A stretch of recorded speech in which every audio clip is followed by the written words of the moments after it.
এই যে শোনো না, কালকে না তোমার ওই বান্ধবীটা কি যেন নাম, কালকে না বাজারে দেখলাম জানো তো, হেব্বি কিউট লাগতেছিল। বিয়ের আগে তো এরকম লাগতো না গো, এর আগে তো বিয়ের আগে তো অনেকবার দেখেছি। ও কি একা ছিল?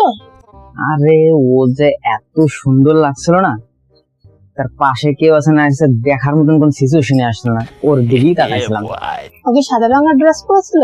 হ্যাঁ হ্যাঁ, তুমি ঠিক বলেছো, সাদা রঙের একটা ড্রেস পরেছিল, বেশ মানে গাউন টাইপের নাকি বলে ওরকম টাইপের একটা জিনিস পরেছিল, বুঝলে তো। কানে একটা দুল পরেছিল, দারুণ লাগছিল, পুরো ম্যাচিং এর সাথে, বুঝতে পারলে। কিন্তু চোখের কাজলটা তার থেকে বেটার লাগছিল। সব থেকে আমার যে জিনিসটা ভালো লাগছে সেটা ছিল না, লাল রঙের টকটকে একটা লিপস্টিক পরেছিল, একদম পুরো ওর সঙ্গে না পুরো ম্যাচিং করে, একদম পুরো দারুণ মারিয়েছিল। ওটা লাল না মেরুন কালার ছিল।